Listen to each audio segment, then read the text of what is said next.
All right. We are going live for the training today. Just finalized logging in here onto the Tiki Talk, and then we'll get to rock and rolling here. Give me 1 second. Hope you guys are having a great Monday so far. Had a great weekend, and everything is going well for you. So if you just joined on here and you got questions for me, throw them in the comments, and I'll get to those questions here in a little bit. I want to who we got? We already got comments coming in. What's up? I don't know who you are. If you whoever posted what up, Brad, make sure you click the link right below, right above the screen, and accept it so that I can see who you are, because otherwise I can't see what your name is. So let me try something here. That's cool. See, I can just show you what they said. What up, Brad? What's going on, guys? If you're joining me live on TikTok, I'm just getting finalized here on my other account, and then we can rock and roll. We got training today going on. We're going to be talking about customer service and why that is the path to success. So if you are watching me live, post your questions in the comments and we'll get to them. Finally, I think I may have got there so that I can actually see. Okay, there we go. Wow. Sometimes it's painful to go live on these multiple platforms, guys. So I appreciate you all jumping in here today and tuning in for what we're going to be talking about, which is the customer service journey and why that is the secret to success. So let's get started. The reason why I'm talking about this today is that the podcast just dropped on this morning. My podcast drops every Monday morning. If you guys aren't listening to my podcast, you might want to check that out. I'm always every week. We just dropped episode 80. I'm sorry, episode 80 dropped this morning. I've only missed 2 weeks in the past year and 8 months, or since we've started. Every week I drop a new podcast, and the podcast this morning was why customer service is the path to success. So we're going to continue on with that and talk about it live here today. So if you're watching live, post your questions in the comments about your, what you want to know regarding customer service, or really about anything, and we'll get to it here in a little bit. So why is this important? Why is customer service so important? It's because customer service is dead. No matter where you go right now, customer service is dead. If you go to restaurants, the service sucks. The food may suck. If you go to your doctor's office, the service may suck. I mean, just across the board, the service sucks, right? And it's becoming the new norm. Now, there's always going to be, companies out there and businesses out there that do exceptional service, and those are the ones that are always going to stand out. They're going to have the highest reviews. They're going to have the best customer service, and they're always going to be busy, right? So I'm not talking about every single business across the board, but we all can agree. And if you agree with me, throw a 1 in the chat. Throw a 1 in the chat if you're watching this. If you agree that across the board, customer service has declined. It doesn't matter where you go, online, in person, brick and mortar. Throw a 1 in the chat if you agree with me that customer service has declined over the past 5-10 years compared to what it used to be. I'm just curious. I want to see kind of what where you guys are at. Maybe I'm totally wrong. Maybe it's just in my area. Maybe in your area everything is like top notch and there is no problems. So maybe I'm just completely out of touch with what's going on. So throw it in the chat if you guys are watching, because I want to see where you're at on this. And Luke's all right. Luke, hey man, thanks for tuning in. Luke, I just saw your comment, so I appreciate you jumping on here and seeing that. Right on. Good morning from South. Is that South? What is that? San Diego. Man, it's Monday, guys. It takes a little bit more It takes a little bit longer for me to warm up. So, all right, I think I finally got it. I think I finally got it here. I'm triple screen fisting it here. I got screens everywhere. I got cameras in front of me. I got webcams and phones and screens. It's crazy. All right. Customer service is dead. What does that mean? It means that it's even easier. It's even easier today to provide great service for your clients and stand out, to be the purple cow amongst all of the black cows in your industry, in your local market. It's easy. What's the purple cow, by the way? Purple cows, if you're driving down the road and you look over to the left and there's a pasture of cows and you see 1,000 black cows out there, and there's one purple cow standing in the middle of them. That purple cow is going to get your attention. It's going to stand out. You're going to be like, what? Did you just see that purple cow out there? That's crazy. That's what you want to be in your industry, is the purple cow. And the way you can do that is through your customer service experience. Now, a lot of contractors like to hang their hat on this whole thing about quality. If you do quality work and you answer the phone, you'll have work for the rest of your life. And listen, quality is important. Okay, you need to deliver quality work. That's a given. However, quality is the bare minimum to entry. Quality is what you should be doing.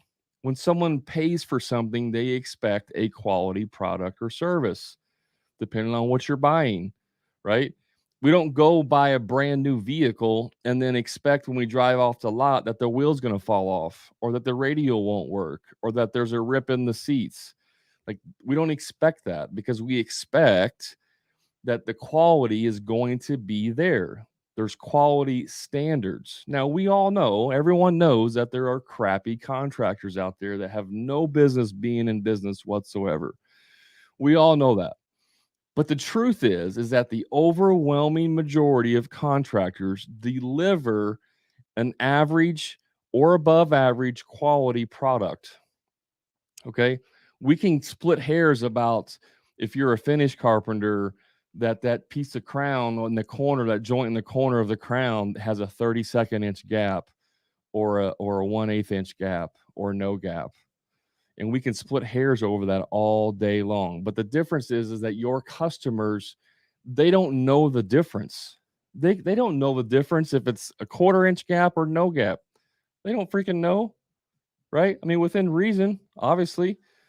But that's what we want to hang our hat on. We want to get on these forums and these Facebook groups, and we see someone post a picture of their, hey guys, look at this, living room I just did all the trim in. We did the built-ins and the crown molding and everything. And then the contractors come out and they go, well, look at those joints in the corner. They look like shit. I could drive a car through those joints in the corner. And that's all we talk about. That's all we care about. Because that's what our ego is tied to, our self-identity. This is a new podcast coming out next week. I'm going to give you a little preview. Your work is not you. Okay?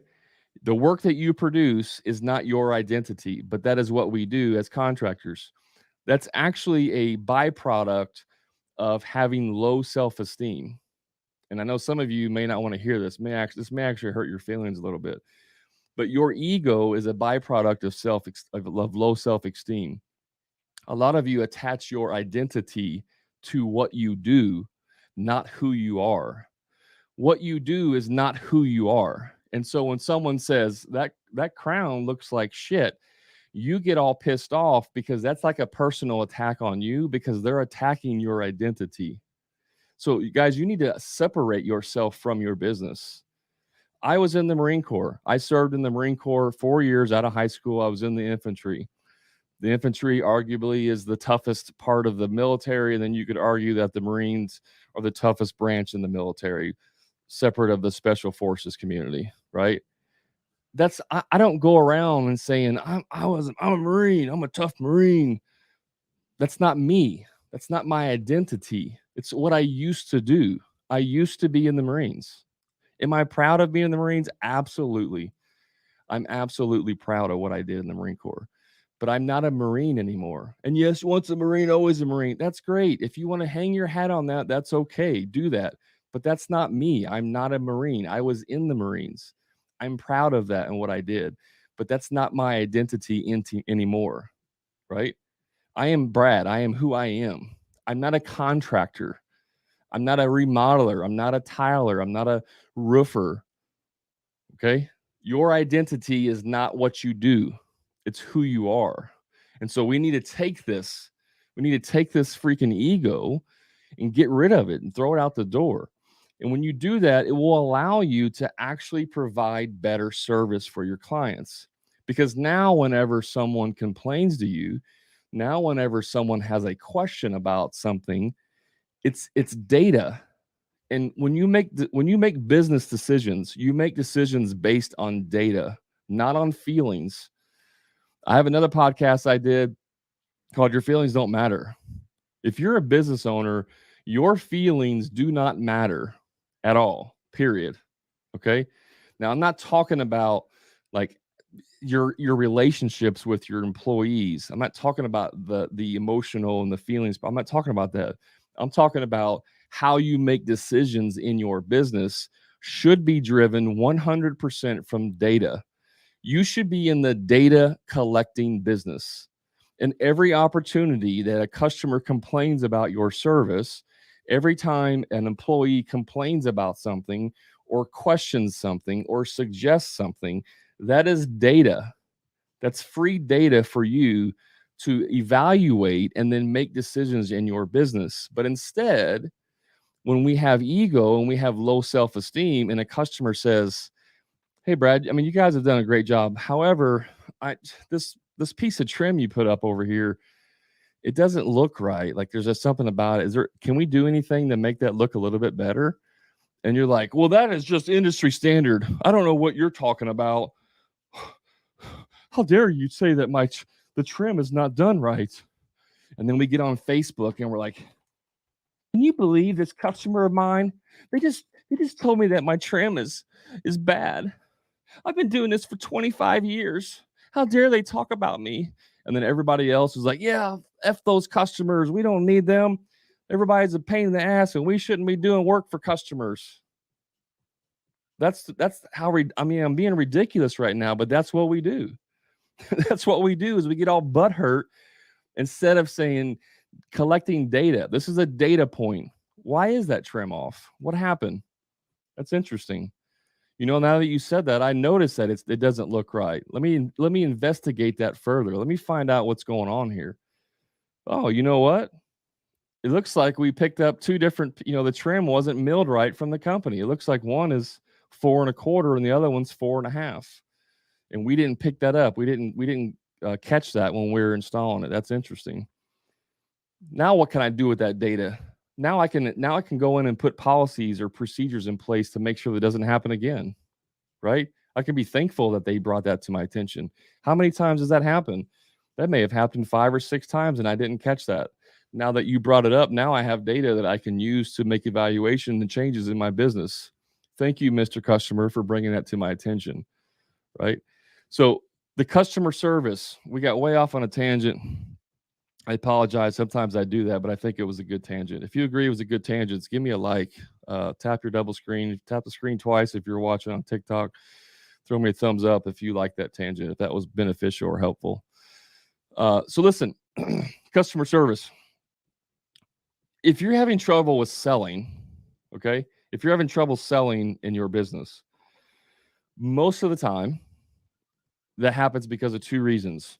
One is because your service, like not service, but your I can't even talk. Your public image, your branding is not very good, right? If you are really, really, really good at marketing and branding, it makes selling that much easier. It really does. A lot of you don't realize is that a lot of the initial selling, the initial customer service happens before the first phone call even comes into you, before they even call you. Why? Because they social proof you. They go and they look and see how many Google reviews you have. They go to your website and they look at it and they see what's this company all about. And if your website looks like your 12-year-old nephew, did it over the weekend, that's going to hurt you. That's going to hurt you in the value that you provide, the service that you provide. Okay? So you have to understand that part of the customer service journey happens way before they even talk to you. And if I get on here and I talk to contractors and and I do calls with them to see if I can help them in their business, or even just sometimes in Facebook groups, for free. I'll reach out to them, or we'll have a discussion in the comments or through instant messenger or whatever. And I say, okay, they go, I'm struggling with leads. I'm struggling getting leads. I'm struggling selling jobs, blah, blah, blah. I say, okay, what's your website? Oh, I don't have one. Oh, okay. Well, what about your Google reviews? How many reviews you have? Oh, I don't have any. Okay. What about social media? Like, where are you posting stuff on social media? No, I don't. I don't get on Facebook and that. I don't agree in social media. Okay, problem solved. You don't have anything. There is nothing there for you. That's why you're not getting leads. Nobody can find you. You guys realize that the number one thing you have to do in a business for people to find you is you actually have to tell them that you're in business. You actually have to let them find you. They can't find you to call you if you have no existence anywhere in the world, right? Some of you are in the FBI witness protection program. That's how you run your business. I don't want anybody to find me. I don't want anybody to know where I'm at. I don't want anybody to know. I don't want anybody to know what city I'm in or what kind of services I offer or what my prices are, because my competition might take that and use it against me. Like, that's how you run your business, is in the witness protection program. And you wonder why nobody can find you to actually call you to give you money. There's people out there that want to give you money. They throw money at you, but they don't even know where you're at. Right? It's like, where in the world is Carmen Sandiego? If you guys know what cartoon that references, where's Waldo? Right? All those things. Where's your business? I don't know. I can't find him. So you have to have a website. You have to have Google listings. You have to have social media so that people can find you. And that's part of the customer service journey, because they're going to social proof you. A lot of people join the Facebook group. You guys that are watching, there's 6 people live on on my free Facebook group watching. When you join, when you ask to join the free Facebook group, I go look at your personal profiles. By the way, every single person that joins, I will go look at your profile and I will see, are you in business? Because I want to make sure that you're not a spammer. You're going to come in, you're trying to act like you're a contractor, but you're actually a marketing guy and you want to come in and spam my group. I'm going to go look and see who you are. And I go to your profile and there's literally nothing in there about your business or what you do. Nothing. Some of you are posting pictures of your work. Some of you use your personal profile as a business profile, which I don't recommend, but it's still, you're doing something. Some of you have all of your information in there. I go look at it and it says your name, your business name, has a website, whatever, like all the links are in there, and that's good. But some of you are in the witness protection program because you don't want anybody to know about you. And I promise you that when your customers find out who you are, they go and they social proof you. They will look up your personal profile. They will see what kind of person you are. And some of you have your personal profile is a picture of you, and you got like a big old gallon of whatever beer or something, or you got a beer pong and you're drinking, or you're flicking off the camera. You're going, that's your personal profile. and your customers are looking at it. Do you think that they're going to be like, oh, this is it, this is the guy, that's going to deliver exceptional service and quality, is the guy going like this to the camera? No, guys, there's no more hiding in the shadows, right? We live public lives. By starting a business, we are announcing to the world that we live a public life. Now, I'm not saying you have to put everything in your profile public. I'm not saying that at all. You can go in there and post just to your friends and friends and family. Like, there's ways that you can interact with your close-knit circle without the whole world seeing it. But you don't have your personal pages optimized. You don't have a Facebook page optimized for your business. You're not posting on social media. All that is part of the customer journey. Like, that's 60% of the journey happens before the phone even rings. And you're in your mind, the customer service starts after you make the sale. It starts before the sale, it's during the sale, it's before the job starts, and it's during the process of the job. Right? there's 3 different areas of customer service that you need to master. It's the sales process, which the sales process is before they call you all the way up until you sell the job. And then the production, the project management is, from when you sell the job all the way through the end. And then the production side of the service is your actual physical team or subcontractors doing the work from the day they start until the day they finish. Those are 3 separate areas that you need to master in customer service to be able to increase this value and this reputation that you have. So if you want to have more referral business, which is not a bad thing. By the way, guys, we all know that referrals are the best leads. Hands down, referrals are the best leads. The problem with referrals is that you cannot go out there and generate referrals on a regular and scalable and repeatable way. Nobody on this call can go out there and say, I need an extra 10 leads this week. Okay, I'm going to create referrals. You can't do that. Nobody can do that. Yes, you can call clients back and ask for referrals, but that's not a repeatable way of scalable or repeatable way of growing a business. So referrals are good, but it's that you don't rely on referrals only to grow your business. Okay. But here's the thing: the better you are at service and the better the entire experience is from start to finish, the more likely you are to have referrals. So it's a self-fulfilling prophecy. Yeah, plumbing tips right here. He just commented. He says, I have personally disqualified companies solely by their lack of online presence or bad website. 100%. That's exactly what I'm saying. Okay. Your website is super important. And I'll make a statement here, guys.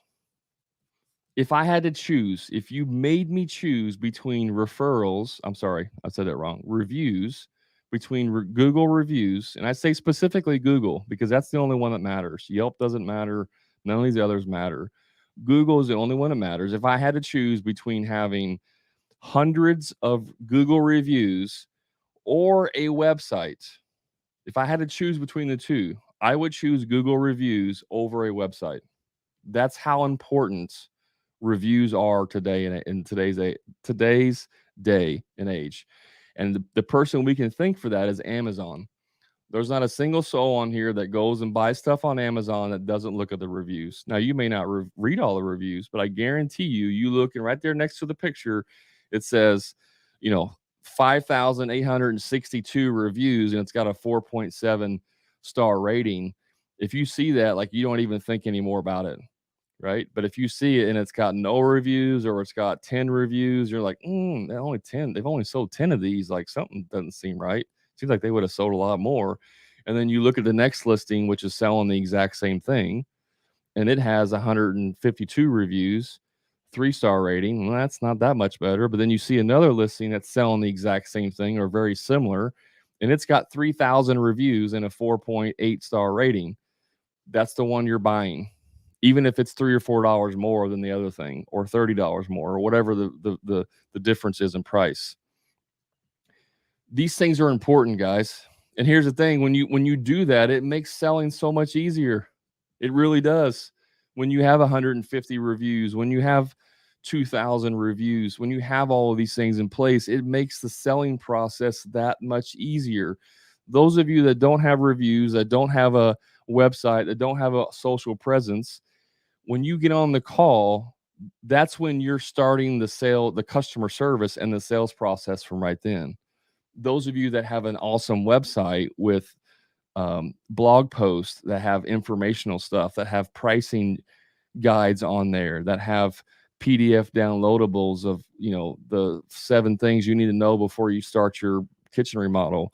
When you have those things like that, you're already selling the customer before they even call you.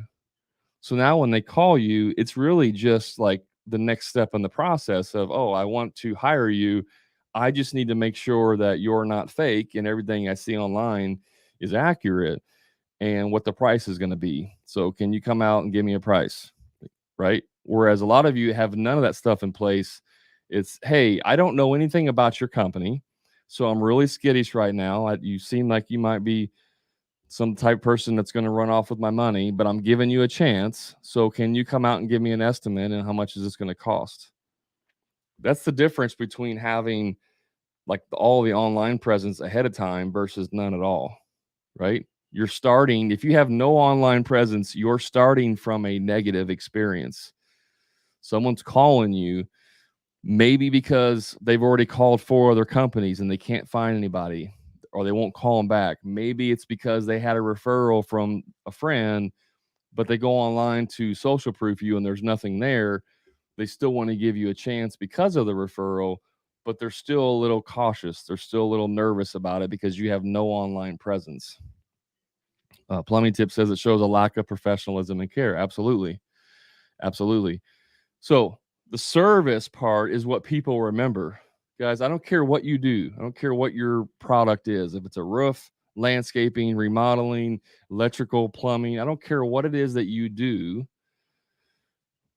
If you do like high-end stuff, like say you're a kitchen remodeler and you do this $100,000 kitchen remodel, beautiful over-the-top kitchen remodel, when the job's done and you bring the clients in and whether you blindfold them or have them open their eyes or whatever kind of reveal you do, and they see it and they're like, oh my gosh, Brad, this is beautiful. Like, it's amazing.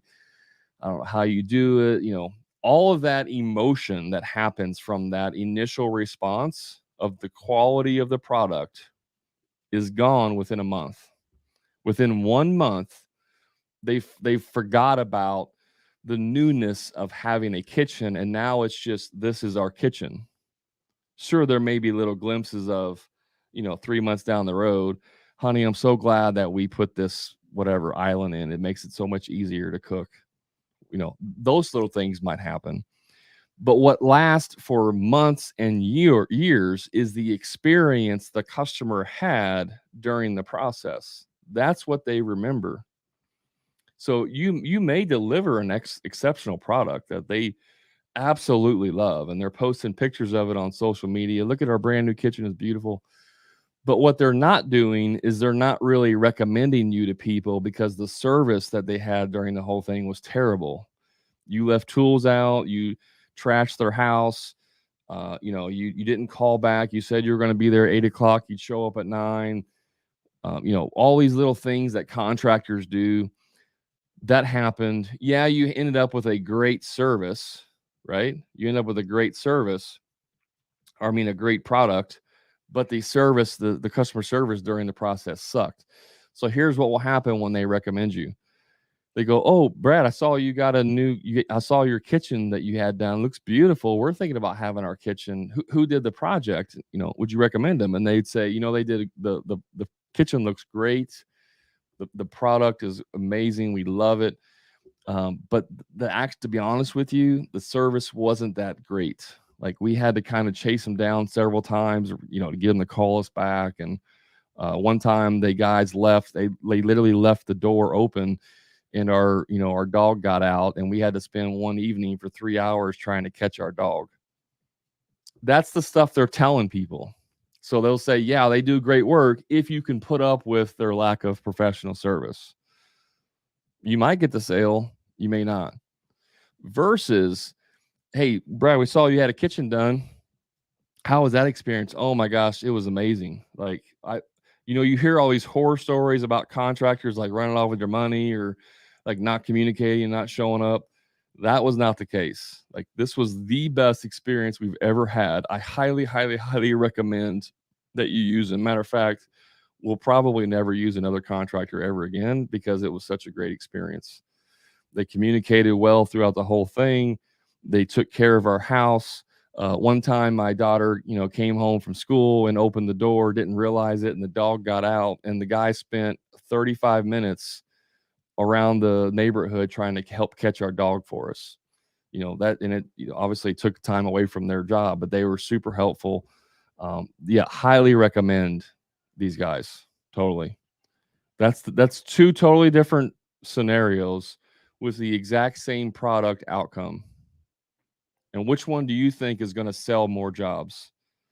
The one where they talk about the experience, or the one where they just talk about how the product was? It's the one with the experience, guys. The experience is all that matters. I'm telling you, it's experience. All of my reviews, all of them are, I shouldn't say all of them, almost all of them, when I get reviews from my clients for my construction company, almost all of them are, they were clean, they were professional, had great service. Yes, there would be stuff like, high quality work, but an overwhelming majority of the reviews were around cleanliness, communication, the experience, all things that I call customer service. That's what people want, and that's what people are willing to pay more for, by the way. Here's something else I want to challenge your mindset for a second. People believe that contractors are going to deliver the exact same outcome. They believe that if I get 3 estimates, one is $10,000, one's $13,000, and one's $17,000. They believe that all 3 of those estimates, the end product is going to be the same. They believe the quality is going to be the same. So they can't understand why there's a difference in price between 10, 13, and 17, why there's such a huge difference in price. This is where a lot of things happen with, can you give me a line item estimate so I can, so we can understand? The reason is because they're trying to figure out why there's such a difference in price. Why are you 17 and why are they 10,000? And, the other one's 10 and 13, but you were the one that was recommended. We like you, but we can't understand why it's $17,000. That's because you haven't provided enough value through the process. Yeah, and then Plumbing Tip says, John was great to work with. He showed up on time and keeps us informed. His work is good too. Exactly. Like, the quality was the last thing they said. They mentioned that he was great to work with. He showed up on time and keeps us informed. Exactly. Work quality is a side note and the experience is the main focus. 100%. Plumbing Tips on TikTok, he gets it. Yeah. USN 5555, you want it done cheap or done right? That's the wrong mindset, dude. Or dudette, I don't know what you are. That's the old school mindset. That's the wrong mindset. Do you want it done cheap or done right? Throw that out. Throw that mindset out. Start providing more value, right? There's companies out there that do phenomenal work, like probably better than you, and their service is better than yours, but they don't understand the value they provide, and so they underbid.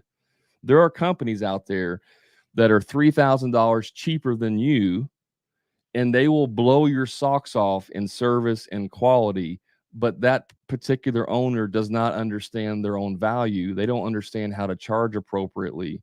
So this idea of someone who's cheaper means you're going to get cheaper quality work and service is not true at all. It is not true. I used to be that contractor that delivered highest quality, highest service, and was cheaper than a lot of other contractors because I didn't know how to properly run a business, I didn't know what my worth was, right?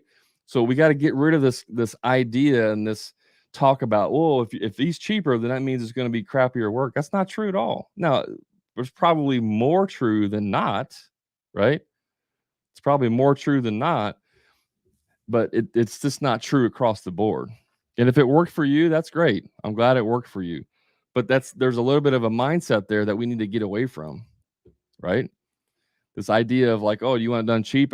We need to stop saying things and start showing. That's what I'm saying. Stop saying, do you want it done cheap or do you want it done right? Start showing them why hiring you is going to give them the result that they want. And you won't have to say those words anymore. If your customer service is phenomenal, if you have 120 Google reviews, 5-star rating, if you have a website that's very clean and sharp, has all of the information, it has blog posts that share information, that has a pricing guide or a downloadable PDF on why you should 7 tips to make your buying experience better or whatever that giveaway is, and the sales process is phenomenal, and everything from start to finish, from very first contact until the job is sold, is phenomenal, you won't have to justify why you're more expensive because they will know simply by the experience up until that point why you're more expensive. They will just know it. You won't have to use words like, do you want it done cheap or done right? because they will automatically know it. Because I'm telling you right now that the average way that contractors respond to customers is something like this. Hello? Yeah, this is Brad. You want an estimate? Okay, yeah, I can come out there on Friday and give you an estimate for your bathroom. I mean, we're booked up for a year, so I mean, if you're, if you're not, if you can wait that long, then we'll go ahead and do something like that. And then you go out there and you give them an estimate, and it takes you 2 weeks to do the estimate, and then you finally email it over to them, and then you never hear back. And then you go onto Facebook, and talk about why customers waste your time. It's because you haven't delivered a single lick of value up until that point, right? You're not doing anything.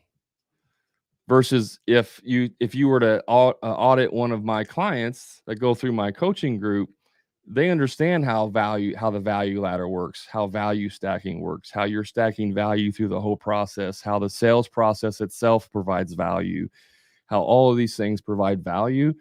And then it becomes very, very easy, or I should say easier, to sell yourself at a higher price point without having to justify anything else, without having to use, words like, do you want it done right or done cheap?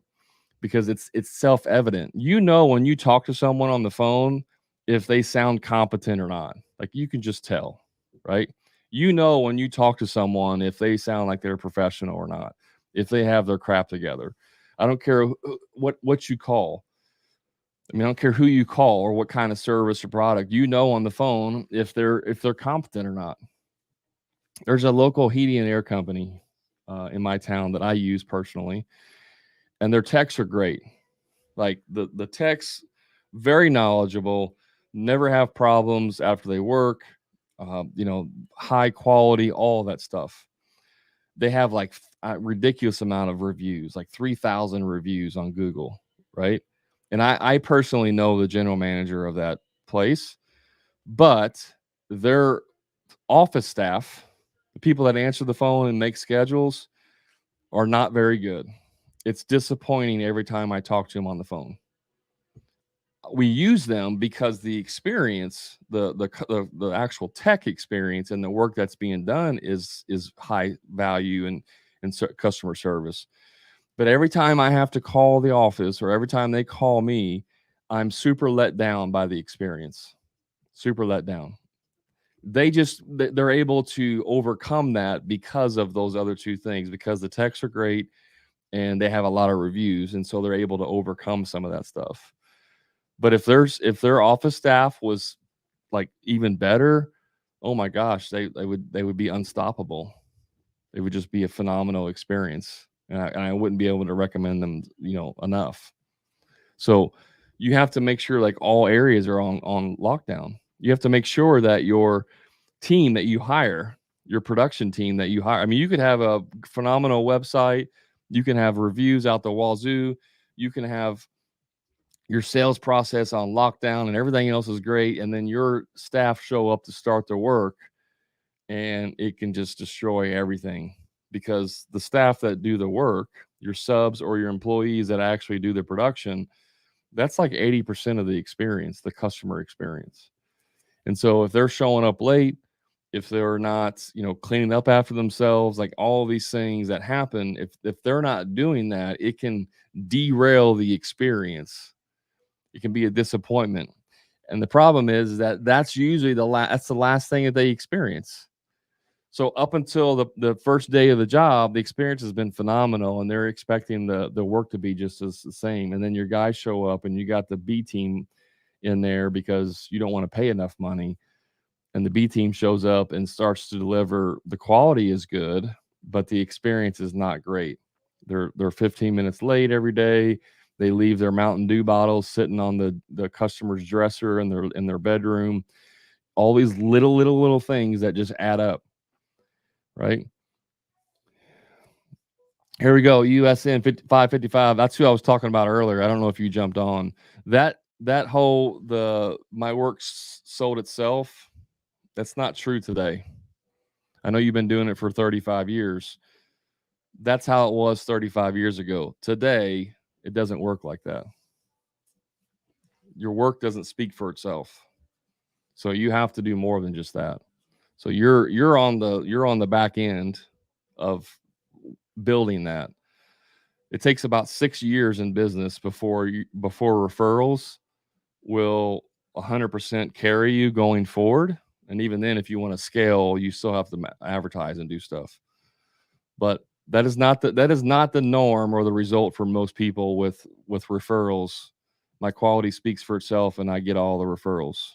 That is not the case for everyone, and you shouldn't rely on that, honestly. So, um, anyways, the employees have a bad experience, right? They're leaving Mountain Dew bottles on the table.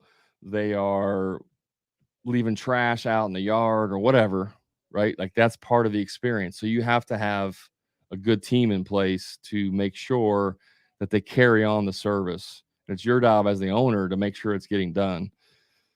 I've heard a horror story one time of a contractor that was doing outdoor work. I don't know what it was, putting siding on, or if they were gutters or something. They were doing something outside, and they had ladders up on the windows, and they were working outside. There was two guys, and they were talking, about, one guy was talking about like all the sexual stuff he did that weekend or whatever, his girlfriend or wife or whoever it was. He was talking about all these sexual things, like graphic sexual stuff. Well, the problem was there was a 13-year-old girl on the other side of the window in her room, that could hear everything this guy was saying. And do you think she was like mortified by what she was hearing? Absolutely. Did she go tell her dad or parents? Absolutely. Do they have a right to be upset? Absolutely. Your team is in a direct extension of you and your business, right? So if you're saying, well, that's the employee's fault, like the guy shouldn't have done that. No, that's your fault. It's your fault as the owner for not making sure your guys understand that we don't talk about politics, we don't talk about religion, we don't talk about sexual things when we're on the job site. That's your responsibility as the owner. Well, yeah, but when they're around me, they talk normal and act like normal people. I don't know what they're doing when they're on the job site. That's BS. That's a BS excuse for you not to actually do your job. People are not going to be Dr. Jekyll and Mr. Hyde. It's not going to be that much of a difference. They're not going to be this perfect person in front of you, and then once you leave, they turn into this criminal, who's going to do all these bad things. It's not true. There's red flags, there's things that you see, and you let it go by because you can't find good work. They make a comment here and there, and they say things, and you kind of laugh and let it go because it's not terrible, but it's still borderline whether they should say it, and you let it go. And so they're just testing the water. They're pushing the fence to see where the fence is, where the lateral limits of what they can do is, and you let it go. So it's your experience. Um, it's your responsibility to make sure that your team is delivering a great experience. What's the best way to manage time from a paperwork to work ratio and keeping motivated? That's a good question. I'm not sure exactly what you mean. What's the best way to price a job with all the fluctuations in prices per square foot? No, I wouldn't price anything by square foot unless you have a specific, like if you're a epoxy floor installer where you're just doing like a very specific thing, you could do that by square foot, but I wouldn't price jobs by the square foot. If you're going to have with the price fluctuations, if you're going to, like, say you have a 6-month sales cycle, you sell a job today, you're not going to start it for 6 months. You need to have basically a clause, and you need to make sure they understand this, that your, like, the raw material prices could fluctuate, right? So the best thing to do, and it depends on what the fluctuation is. Like if you're building a house, that could be a $30,000-$40,000 swing in pricing, right? If you're doing like a bathroom, that may only be like a $500 swing or $1,000 swing. So it kind of depends on what you're doing as far as the swing. As far as what the percentage is of the total, it affects it. But you just basically, you can put it in there as a sliding scale and say that this is, we're factoring whatever $10,000 for this, but know that the price could fluctuate, by $2,000 or $3,000. So you're basically addressing it ahead of time. The other thing you can do is, if you look at statistically what like if everything is going up 1% per month in prices, you can kind of know that 6 months from now, if it stays on that curve, it's going to be a 6% increase in 6 months. And so you just figure the job with a higher material cost. You would figure it at a 6% increase over where it's at now. And then by the time you get there, it may or may not be there. But then you can also come off the price. So there's lots of ways of handling this. You can just say, since our lead time is 6 months and the price can fluctuate, we're bidding this job factoring in a 6% increase in material cost. If we get out 6 months and the price has not gone up 6%, if it's flat lined or leveled out, or it only went up 1%, then we will have a credit for you after the job's done, or we will be able to discount the final invoice price. So there's lots of ways you can handle the price fluctuations. You just have to be open and honest with your clients. Like nobody can predict the future, right? But again, it depends on what your